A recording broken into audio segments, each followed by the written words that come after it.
Hi guys. तो आज start करने वाले हैं हम नया चैप्टर और आपके चैप्टर का नाम है अनुपात और समानुपात। ठीक है, इसमें कुछ क्वेश्चन है, तो उस क्वेश्चन को सॉल्व करने से पहले हम आपको कुछ बेसिक बता देना चाहते हैं अनुपात और समानुपात के बारे में। ठीक है, तो आपका अनुपात जो होता है कि अनुपात क्या होता है, अनुपात है और एक क्या है, समानुपात है।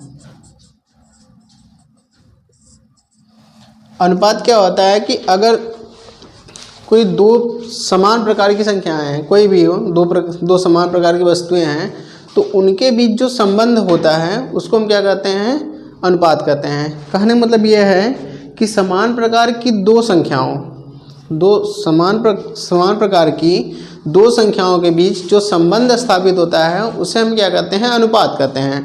हम मान लेते हैं कि A है और B है, ये दोनों क्या है, समान प्रकार की वस्तुएं हैं। अगर इनके बीच हमें संबंध को दर्शाना है तो हम लिखेंगे A अनुपात B।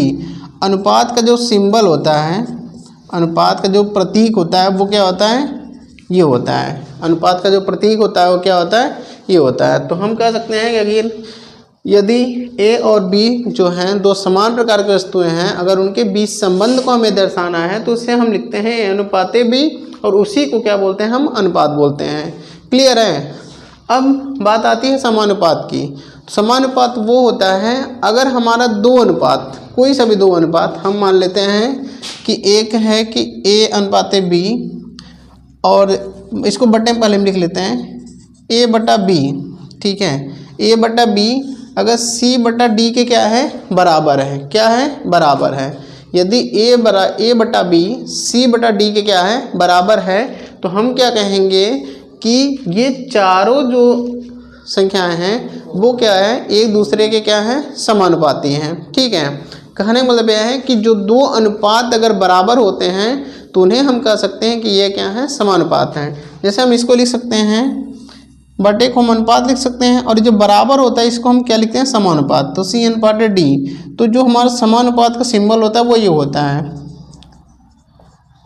समानुपात का जो प्रतीक होता है इसको हम ये दर्शाते हैं, ऐसे लिखते हैं। ठीक है, ये आपका है समानुपात और ये है आपका अनुपात। एक बार फिर से समझ लीजिए, अनुपात क्या होता है कि जब दो समान प्रकार की वस्तुओं के बीच में संबंध को दर्शाना होता है तो उसे हम क्या बोलते हैं, अनुपात बोलते हैं। और समानुपात वो होता है कि जब दो अनुपात बराबर होते हैं तो उसे हम कहते हैं कि जो चारों संख्याएं हैं वो एक दूसरे के क्या हैं, समानुपाती हैं। क्लियर है। तो हम आगे चलते हैं। ये हो गया आपका अनुपात और समानुपात। ठीक है, तो उस पर बेसिक कुछ क्वेश्चन है। तो टॉपिक का नाम है, आपके चैप्टर का तो नाम है अनुपात और समानुपात, उसमें हम टॉपिक वाइज ही लेके चलते हैं। तो टॉपिक का नाम है समानुपात पर आधारित प्रश्न। कुछ प्रश्न हैं जो कि हैं टोटल 7 हैं, इसको हम देखते हैं। ठीक है,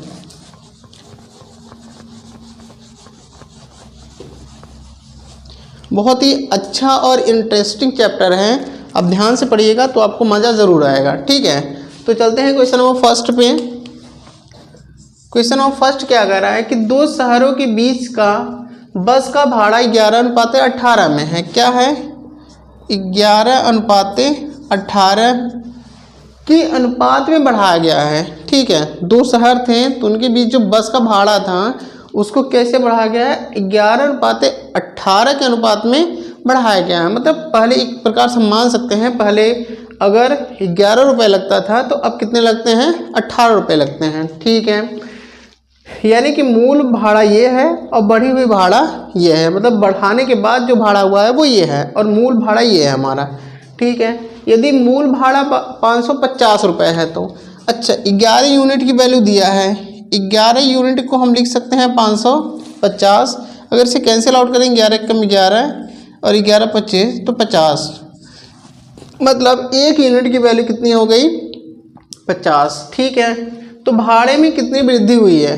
ठीक है, तो ये भाड़े में कितनी वृद्धि हुई ये पूछ रहा है। यानी कि अगर इसके बीच डिफरेंस हम देखेंगे तो इसके बीच डिफरेंस कितने का है, 7 यूनिट का। मतलब 11 से कितना हुआ है, 18, यानी कितने यूनिट का डिफरेंस हो गया, 7। अगर 1 यूनिट का मान हमारा 50 है तो 7 यूनिट का मन क्या हो जाएगा, उसमें 50 का गुणा कर देंगे तो 7 × 5 = 35, तो हो जाएगा 350 रुपये। मतलब जो बढ़ी हुई भाड़ा है, जो रेट पहले 550 था तो 350 रुपये और बढ़ा दिया गया आपके बस के भाड़े में, मतलब बस का जो किराया लगता है उसमें 350 की वृद्धि हुई है। और यही आपसे पूछा था, तो आपके क्वेश्चन नंबर फर्स्ट का आंसर यही होगा। कन्फर्म है? ये हो गया आपका क्वेश्चन नंबर फर्स्ट। तो चलते हैं क्वेश्चन नंबर सेकेंड की तरफ।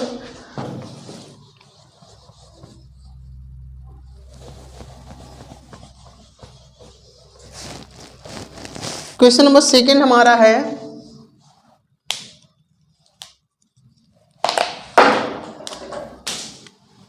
क्वेश्चन नंबर सेकेंड है 7, 17, 22, 47। ठीक है, तो ये कहा जा रहा है कि ये 4 संख्याएं हैं। ठीक है, प्रत्येक में कौन सी संख्या जोड़ी जानी चाहिए ताकि परिणामी संख्याएं क्या हो जाएं, समानुपाती हो जाएं। मतलब ये कह रहा है कि ये 4 संख्या दी गई है, 7, 17, 22 और 47। इन चारों में हम कौन सी ऐसी संख्या जोड़ दें कि जो ये चारों राशियां हैं क्या हो जाएं, समानुपाती हो जाएं। क्या हो जाएं, समानुपाती हो जाएं। तो सिंपल सी इसका है, कुछ ज़्यादा नहीं करना होता। हम पहले ये देख लेते हैं इन दोनों में अंतर कितने का है। 7 और 17 और 7 का अंतर कितना है, 10 का। इनका अंतर कितना है, 7 में से 2 गए 5 और 4 में से 2 गए 2। इसको कैंसिल आउट करेंगे, 5 से 5 दूनी 10 और 5 बचे 25। इतनी बात सही है, आराम से चलते हैं। आपकी संख्या दी गई थी 7, 17, 22, 47। हम डिफरेंस निकाले 10 का, यहाँ डिफरेंस निकाले 25 का, कैंसिल आउट किए तो 5 दूनी 10 और 5 बचे 25। ये आपका हो गया, यहाँ तक क्लियर है। इसके बाद क्या करते हैं हम, इस वाले का गुणा हम इसके साथ करते हैं, पहले वाले के साथ, और बार के साथ होता है। तो 5 में 7 का गुणा करेंगे तो कहाँ होगा, 5 सत्ते 35। और इसका गुणा हम इसके साथ करते हैं तो 22 दूना 44। इतनी बात सही है। और इन दोनों के बीच का डिफरेंस निकाल लेते हैं तो 5 में से 2 गए 3, बस खत्म मैटर। अब 35 में से 44 घटाएंगे तो -9 आएगा, बटे में 3। अरे बार है, सॉरी मॉड है, बार नहीं है मॉड है। तो 3 से कैंसिल आउट करेंगे तो 3 आ जाएगा। तो मॉड में क्या हो गया, -3। और मॉड की ये क्वालिटी होती है कि अंदर चाहे संख्या माइनस में हो और चाहे संख्या प्लस में हो, अगर मॉड हम हटाते हैं तो बाहर वो संख्या प्लस में ही होकर आती है, माइनस में नहीं होकर आती। तो ये बाहर आके कितना हो गया, 3। यानी हमारा आंसर हो गया 3। या कहने का मतलब यह है, अगर इन चारों संख्याओं में अगर हम 3 जोड़ते जाएं तो ये चारों जो राशियां हैं या संख्याएं हैं ये क्या हो जाएंगी, समानुपाती हो जाएंगी। एक बार आप इसको समझ लीजिए कि इतना क्वेश्चन दिया था, हम इन दोनों का डिफरेंस निकाल लिए, इसका भी डिफरेंस निकाल लिए, यहाँ पे हम कैंसिल आउट करके 2:5 के अनुपात में पा गए। इसका जो गुणा होता है वो पहली वाली राशि से होता है, तो 5 सत्ते 35। इसका गुणा थर्ड वाली से होता है, 22 दूना 44। इन दोनों का डिफरेंस निकाल लेते हैं 3। यहाँ से सब्ट्रैक्ट करेंगे -9 बटे में 3, कैंसिल आउट करेंगे तो -3 आएगा। और ये संख्याएं मॉड में रखी गई हैं, तो मॉड में से अगर कोई संख्या बाहर आती है तो वो अगर अंदर प्लस में हो चाहे माइनस में हो, बाहर आके प्लस में ही होती हैं।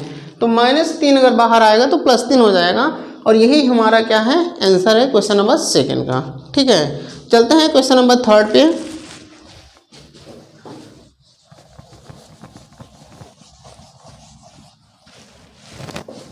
क्वेश्चन नंबर थर्ड क्या कह रहा है हमारा, कह रहा है कि यदि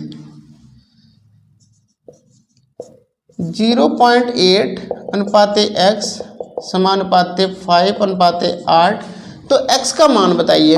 हमने आपको बताया कि अनुपात का मतलब हम बटे में लिख सकते हैं, तो 0.8/x और समानुपात को हम बराबर लिखते हैं, ये हो जाएगा 5/8। ठीक है, इतना सही है। फिर इसका गुणा इधर करेंगे तो 8 × 8 = 64, 6.4 हो जाएगा। इसकी वैल्यू इधर हो जाएगी तो हो जाएगा 5x।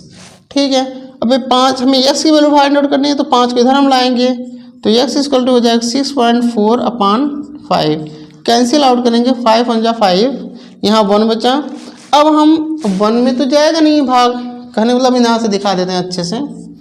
6.4 में अगर हम 5 को 5 × 5, 1 आया।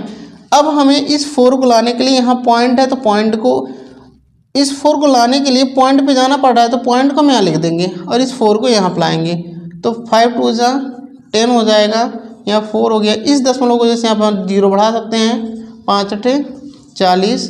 तो कहने का मतलब यह है कि x की वैल्यू आ गई हमारी 1.28 और यही है हमारी x का वैल्यू, यानी कि हमारे क्वेश्चन नंबर 3 का आंसर। क्लियर है। क्वेश्चन नंबर 4 पे चलते हैं।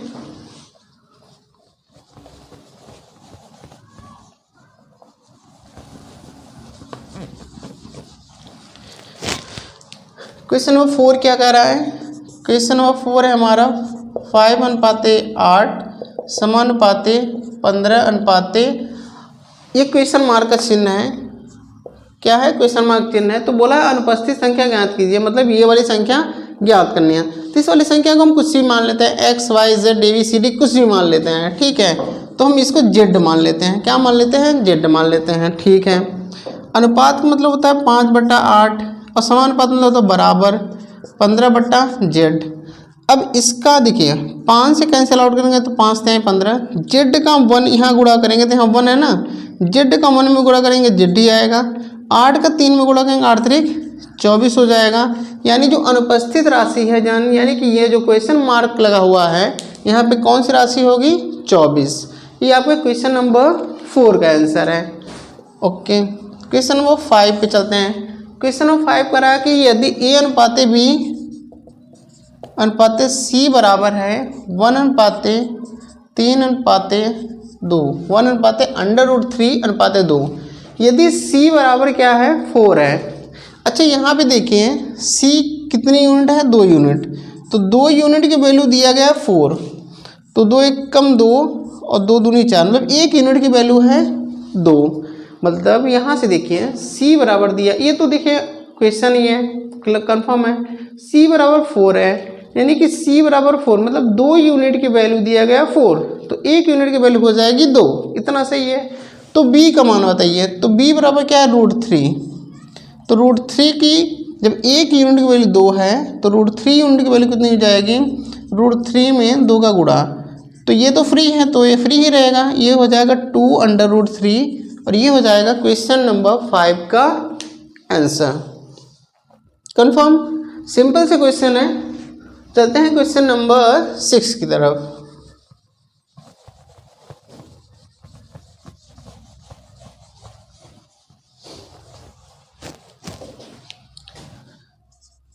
क्वेश्चन 6 क्या कह रहा है कि यदि 5:8 समानुपाते 150:x, तो x का मान बताइए। बिल्कुल जैसे ये क्वेश्चन नंबर 3 लगा है, मतलब सॉल्व किए हैं हम, वैसे ही सेम लगेगा। तो 5:8 बराबर लगाएगा, क्योंकि समानुपाते का मतलब होता है बराबर 150/x, ठीक है। इससे कैंसिल आउट करेंगे तो 30 बार जाएगा। x का गुणा यहाँ करेंगे क्योंकि यहाँ 1 है तो x गुणा करेंगे x ही आएगा। 8 का गुणा 3 में करेंगे 8 3 24 हो जाएगा और एक 0 बड़ा है तो x की वैल्यू हो जाएगी 240। ये है आपका क्वेश्चन नंबर 6 का आंसर। कंफर्म है। अब चलते हैं क्वेश्चन नंबर 7। क्वेश्चन नंबर 7 कह रहा है कि AB, BC, x तथा c² एक जैसे अनुपात में है तो x का मान बताइए। मतलब कह रहा है कि AB अनुपाते BC और जो ये x अनुपाते c² है, ये दोनों का अनुपात जो है वो सेम है, ठीक है, एक जैसे अनुपात में मतलब समान है। तो x का मान बताना है। तो सिंपल सी बात है, AB/BC बराबर x/c²। अच्छा एक चीज़ देखिए, यहाँ b से b तो हम कैंसिल कर ही सकते हैं और यहाँ c से c कैंसिल कर सकते हैं, तो यहाँ भी एक c बच रहा है, तो c का गुणा यहाँ हो जाएगा a में, तो क्या हो जाएगा AC या CA। तो x बराबर हम क्या कहते हैं? AC, या इसी को हम क्या कह सकते हैं? CA। गुणा में कोई फर्क नहीं पड़ता। क्यों नहीं फर्क पड़ता? क्योंकि अगर आप 3 में 5 का गुणा करना है तो भी आप 15 बोलोगे, या 5 में 3 का गुणा करना है तो भी आप 15 ही बोलोगे। तो गुणा हो या जोड़ हो उसमें कोई फर्क नहीं पड़ता, चाहे संख्या आगे पीछे कर ही ली जाए, उससे कोई फर्क पड़ने वाला नहीं है। कंफर्म है। तो ये हो गया आपका क्वेश्चन नंबर 7। आपका जो टॉपिक का नाम था क्या था? समानुपात पर आधारित प्रश्न। ये हो गया कम्प्लीटली खत्म। समानुपात पर आधारित प्रश्न खत्म हुआ है, टॉपिक खत्म हुआ है, चैप्टर नहीं खत्म हुआ है। ठीक है, तो इसी चैप्टर का जो नेक्स्ट टॉपिक है उसको मिलते हैं आपसे नेक्स्ट वीडियो में लेके। ओके, अगर आपको समानुपात जो आज का क्वेश्चन पढ़ा गया है, अगर इससे रिलेटेड कोई भी क्वेश्चन डाउट हो या फिर कोई प्रॉब्लम हो तो आप मुझे कमेंट बॉक्स में ज़रूर बताया करें। क्लियर है?